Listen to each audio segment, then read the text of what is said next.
Good morning, students. We are working on CSS. In this, the new topic is CSS tables. So, tables already हमने HTML में देखी थी. How we can create tables. Table tag का use करना होता है और उसके बाद में हमें table header, table data, ठीक है. So, to improve the HTML tables by applying CSS table borders. For table borders in CSS, use the border property. Example table th td border style हम दे सकते हैं 1 पिक्सल्स का और उसका जो type रहेगा वो कैसा रहेगा सॉलिड ब्लैक कलर का। तो इस टाइप से हम टेबल्स को यहाँ पर ऐड करते हैं हमारे CSS जो आपका शीट होता है कैस्केडिंग स्टाइल शीट HTML पे अगर आप यूज़ करना चाहते हैं तो उसमें आप टेबल th और td ये 3-4 टैग आपको यूज़ करना रहते थे। Table is for creation table in web page. तो आपको उसमें अगर और स्टाइल करना है उसके बॉर्डर को चेंज करना है उसके बॉर्डर कलर को चेंज करना है उसकी बॉर्डर की विड्थ और हाइट को चेंज करना है सो वो हम इन दिस CSS प्रॉपर्टी के थ्रू हम कर सकते हैं। सी यहाँ पर देखिए you can set following properties of a table. सबसे पहला है border collapse. This property sets whether the table borders should be collapsed into a single border. Border spacing specifies the width that should appear between table cells. Caption side, you use the caption side property to control the placement of the table caption. Empty cells specifies whether the border should be shown in a cell if a cell is empty cells. तो ये कुछ properties हैं that is border collapse, border spacing, caption side, empty cells. ठीक है, तो border collapse क्या हो रहा है कि अगर आपको कोई सिंगल बॉर्डर करना है तो आप वो यूज़ कर सकते हो। बॉर्डर स्पेसिंग जो है आपकी विड्थ को स्पेसिफाई कर रहा है कि आपकी टेबल सेल्स के बीच में जो डेटा है उसके बीच में जो स्पेस है वो कितना आप सेट कर सकते हो उसकी विड्थ। कैप्शन साइड जो है प्रॉपर्टी ये क्या कंट्रोल प्लस क्या कंट्रोल कर रही है, ये कंट्रोल कर रही है कि आपका जो टेबल का कैप्शन होता है, ठीक है, टेबल कैप्शन यानी टेबल के जो हेडिंग होती है उसको, तो उसको हम यहाँ पर उसका सेट कर सकते हैं कि भाई वो किस पोजीशन पर डिस्प्ले होगा। Empty cells specifies whether the border should be shown if a cell is empty cells। अगर कोई सेल एम्प्टी है तो उस पर बॉर्डर शो होना है या नहीं होना है वो आपको एम्प्टी सेल्स के थ्रू सेट करना होता है। टेबल विड्थ और height, these are defined by using height and width properties. Table आपने यहाँ पर टैग का यूज़ किया, this table tag is use for creation table. उसके बाद में उसकी विड्थ हमने 100% कर दी और उसकी जो TH है, TH is for table header, table header की हाइट हमने क्या कर दी 70 पिक्सल्स। तो आपकी जो टेबल होगी वो इसी फॉर्मेट में क्रिएट हो जाएगी। हॉरिजॉन्टल अलाइनमेंट के बारे में बताया था कि आपका जो टेक्स्ट है वो नॉर्मली इस टाइप की टेबल है, तो इस टेबल में जो सेल्स होती हैं तो आपका टेक्स्ट नॉर्मली मिडिल में रहता है, ठीक है, बट हम चाहते हैं लेफ्ट साइड में, तो वो लेफ्ट साइड में यहाँ से स्टार्ट होगा। अगर राइट साइड अलाइनमेंट करते हैं तो वो यहाँ से इधर मूव हो जाएगा, ठीक है। So this can be use by setting the property text align. तो टेक्स्ट अलाइन प्रॉपर्टी के थ्रू हम उसको लेफ्ट कर सकते हैं। लेफ्ट क्यों कर रहे हैं, क्योंकि हॉरिजॉन्टल अलाइनमेंट देख रहे हैं तो हॉरिजॉन्टल जो होता है वो लेफ्ट टू राइट होता है, वर्टिकल अलाइनमेंट जो होता है वो टॉप टू बॉटम होता है, ठीक है, इस टाइप से, दैट इज वर्टिकल अलाइनमेंट। यहाँ पर वर्टिकल अलाइनमेंट दिया हुआ था, table header, table data, same वही, TD हाइट 50 पिक्सल्स और वर्टिकल अलाइनमेंट बॉटम कर दिया। यहाँ पर वर्टिकल अलाइनमेंट कर रहे थे, यहाँ पर हम जो है टेक्स्ट अलाइन कर रहे हैं लेफ्ट टू राइट में, तो यहाँ अगर बॉटम या टॉप करेंगे तो आपका वर्टिकली अलाइन हो जाएगा। होवरेबल टेबल, ये एक आपका न्यू टॉपिक है। होवरेबल का मीन्स क्या होता है कि अगर हम हमारे माउस को किसी भी टैग पर या किसी भी ऑब्जेक्ट पर लेके जाएं और वो वहाँ पर सेलेक्ट हो जाए तो वो आपका हो जाता है होवरेबल टेबल। यानी आपका जो होवरेबल फीचर है वो क्या है कि हम हमारे माउस कर्सर को वहाँ उस पर उसके ऊपर जो है जस्ट कर्सर को पुट करते हैं तो वो ऑटोमेटिकली वहाँ पर सेलेक्ट हो जाता है। हम चाहें तो क्लिक करते ही उस पर वर्क करना शुरू कर सकते हैं। सो सी हियर होवर का मीन्स यही है कि use the hover selector on TR is a table row, है ना, hover selector on table row to highlight. तो हाईलाइट हम कर देते हैं, तो हाईलाइट से क्या होता है वो जल्दी चीज समझ में आ जाती है। Table row on a mouse over तो आपको क्या करना है, टी आर टेबल रो को क्या कर दिया, होवर आपने यहाँ पर प्रॉपर्टी का यूज कर लिया, HOVER होवर। बैकग्राउंड हमने ले लिया, बैकग्राउंड कलर हमने ले लिया ब्लू कलर का। अब जो आपका यूज़र है, अगर वो आपकी टेबल रो पर जैसे ही माउस कर्सर को वहाँ लेके जाता है, उस कर्सर को माउस को उसके ओवर पे रखता है, मीन्स उसके ऊपर रखता है, तो वो क्या हो जाता है, सेलेक्ट हो जाता है, अलग से डिस्प्ले होना शुरू हो जाता है। सिंपल है, ओवरेबल टेबल। नेक्स्ट आपका है striped table. For zebra stripe table use the NTH child selector and add a background colour to all even or odd table rows. अब आप देखें कि अगर हम टेबल को मल्टीपल कलर्स में शो कराना चाहते हैं, या उसको zebra strip table type display कराना चाहते हैं कि फर्स्ट कॉलम जो है black, next column white, first column उसके बाद में कंटिन्यू उसी पोजीशन में वो चलता रहे सीक्वेंस में, तो उस टाइप से हम क्या कर सकते हैं, NTH चाइल्ड फंक्शन का यूज करना रहेगा आपको, ठीक है। NTH child even, so background colour हमने यहाँ पर प्रॉपर्टी दे दी, तो वो इसी कलर से वहाँ पर कंटिन्यू स्ट्रिप्स में चेंज होता रहेगा, that is striped table.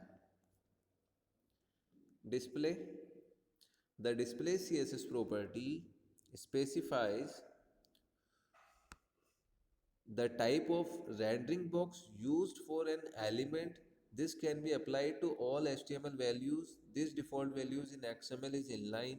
In HTML, default display properties values are taken from behaviors described in the HTML specifies or from the browser user default style sheet. The display property is the most important CSS property for controlling layouts.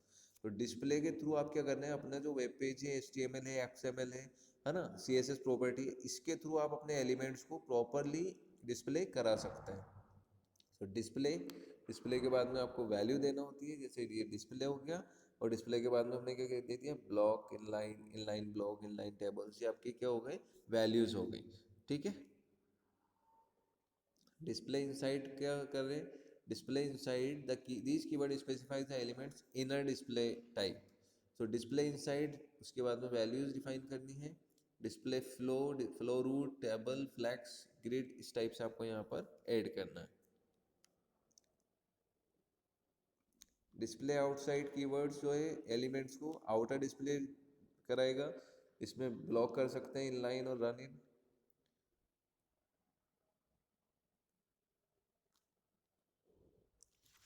Next है block level element. तो block level element always starts on a new line and takes up the full width available. तो block level elements में आपका DIV, next आपका H1 to H6 पे हो सकता है, पैराग्राफ है, फॉर्म है, हेडर है, फुटर है, सेक्शन है। इस टाइप से आप जो है अपने एलिमेंट की क्या कर सकते हो, न्यू लाइन से उसकी विड्थ अवेलेबल होती है, उसको पूरी फुल विड्थ अवेलेबल होती है यहाँ पर, ठीक है। इनलाइन एलिमेंट के बारे में आपको बताया था कि an inline element doesn't starts on a new line and only takes up as much as width as necessary.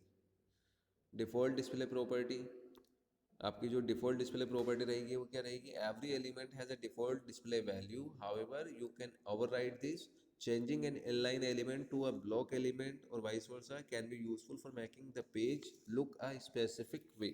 So list display none, so default value आपकी यहाँ पर आ जाएगी।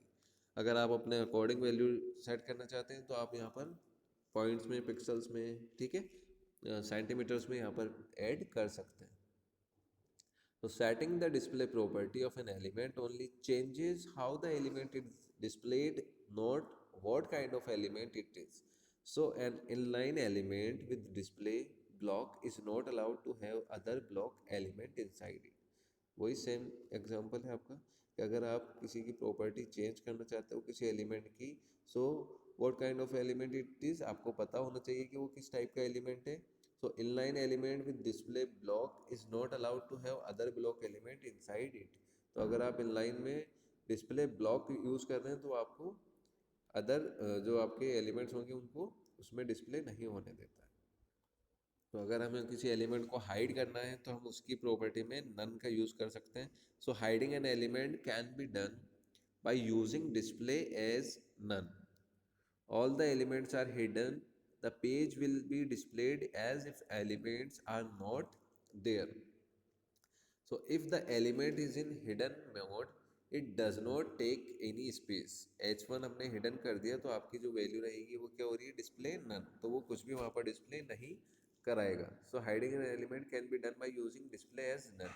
तो आप डिस्प्ले को जब नन कर देते हो तो आपका जो एलिमेंट है वो हाइड हो जाता है. ठीक है.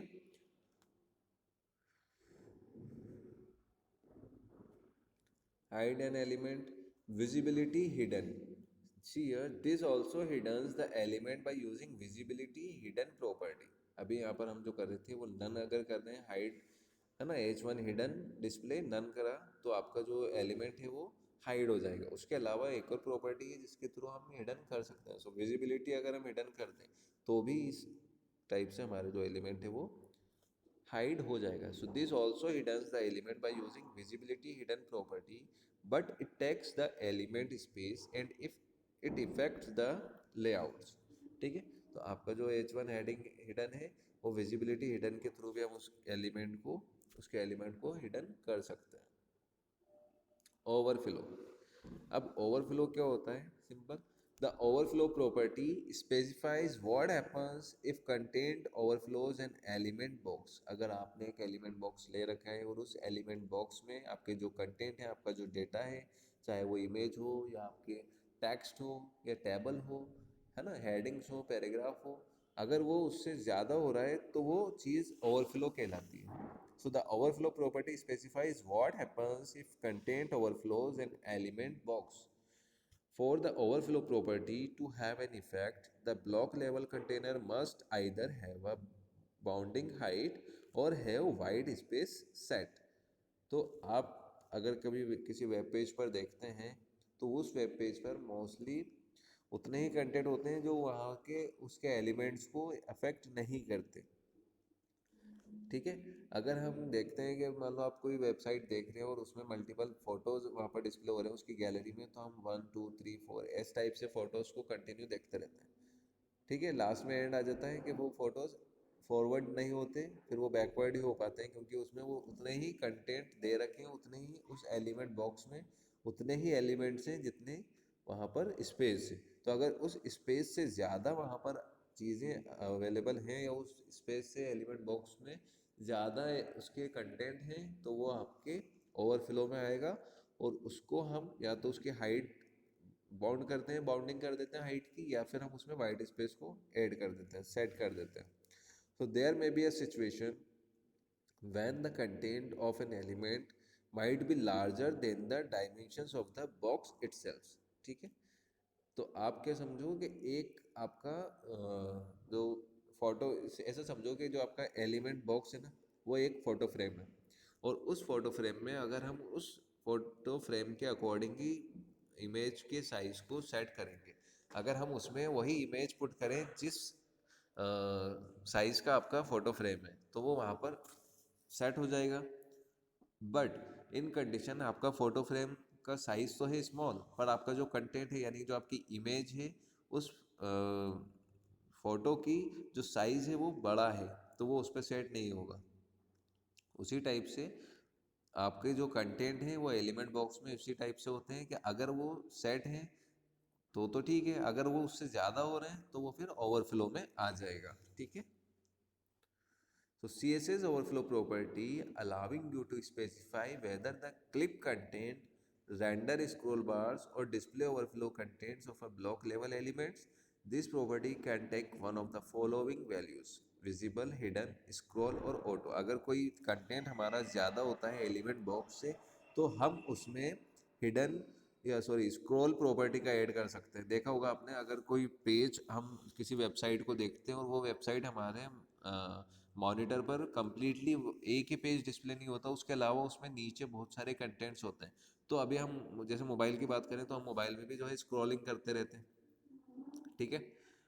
उसी टाइप से आप अपने वेब पेज को भी स्क्रॉलर का यूज़ करके उसमें जो ओवरफ्लो प्रॉपर्टीज़ है उसको फिनिश कर सकते हैं, उसको हम स्टॉप कर सकते हैं. क्या हम क्या करें, हमारे कंटेंट्स को स्क्रॉलिंग में ऐड कर दें, तो स्क्रॉलिंग ऐड होगी तो हमारे जो कंटेंट्स हैं वो सारे वहाँ पर डिस्प्ले हो जाएंगे.